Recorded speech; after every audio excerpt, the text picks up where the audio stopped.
With the extra point, this is Erik McKinney, joined by Greg Katz. Greg, let's talk tight ends. We heard from the tight ends and tight end coach, John David Baker, earlier this week.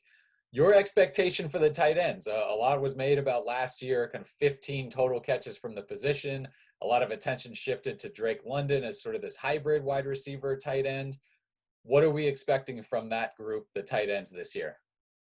Well, in theory, in paper, the Trojans are not that deep in wide receivers. They're quality receivers, but not yet an abundance, certainly not experienced in some ways.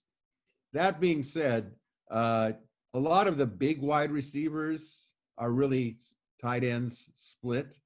So, it kind of dealing with different, how you want to look at it. But, this has been a big thorn in the side of USC fans for a long time.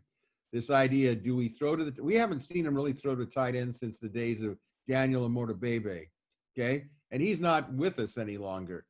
But there seems to be at least talking points, if you will, bullet points, that they're going to throw to Erik Kromanoke, that they're going to throw to Jude Wolfe, who's, from what we understand, has had a really, really good training camp.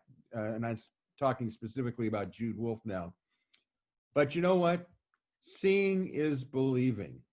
And I'm not saying they won't do it, but in the past we've heard the same, should we say, shtick, that we're going to throw it to the tight end, and we don't see it.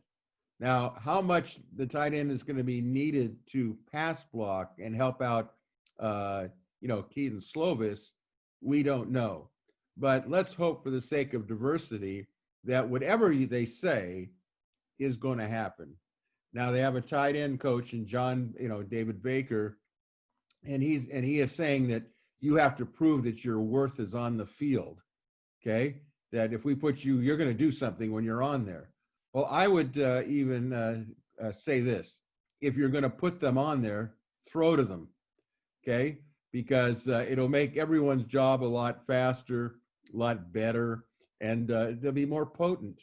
And, John David Baker did say that in the second year, I guess, at North Texas, when he was there with Graham Harrell, the development of the tight end became a very important part of their offense. So let's hope that past is prologue. Yeah, I certainly wouldn't expect this to be a year where all of a sudden the tight ends are combining to have 80, 90 catches or anything like that. I think you are going to see an incremental boost, though. Jude Wolfe is the guy that I'm watching. I go back to last year, his true freshman year. He came in early, and in the spring, he looked phenomenal. Had a back injury that kind of sidelined him, and then didn't kind of get going as much as he wanted to, I think, in the fall. But boy, this is a talent. And this is that guy that these coaches, Graham Harrell and John David Baker, talk about as that tight end who can really create mismatches in the passing game, get downfield, get you your short yardage stuff where you can just turn around and be that big frame. I think he is a guy to watch. Now, again, is it something where all of a sudden he's going to burst on the scene and catch 50 passes this year? That would surprise me, but it would not surprise me if that tight end position as a group put those 15 receptions from last year pretty safely in the rearview mirror and got going a little bit. And again, I think Wolfe is that guy. Now, saying that, you always have that crutch of Drake London. I mean, he proved last year that he can kind of give you what you're looking for from that spot. And I certainly would not expect his numbers to go down at all in his second year. So it is something where if you're trying to look for who's going to collect all these passes, you have 100 receptions or so from Michael Pittman being gone. So you figure that's going to sprinkle around a little bit.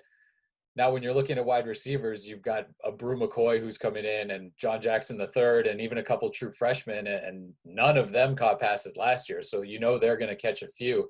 I'm excited for the development of the tight end position in this offense, and specifically because that position has a devoted position coach now in John David Baker, who is attached at the hip to Graham Harrell and knows this offense and knows exactly where the tight ends need to be all the time. This is a guy who's coming over from the quarterback room and replacing a coach in John Baxter who was very split in his duties last year. I mean, he's running the entire special teams.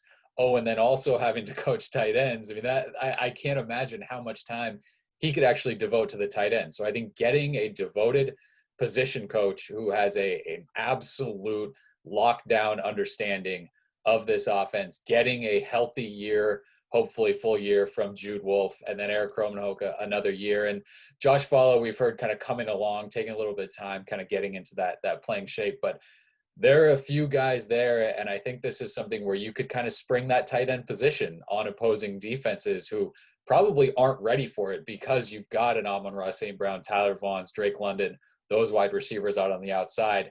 You assume that's going to open up the middle for the tight end. So again, I would expect that position to take a fairly significant step forward, but again, not to become sort of the dominant force of the offense for USC this year.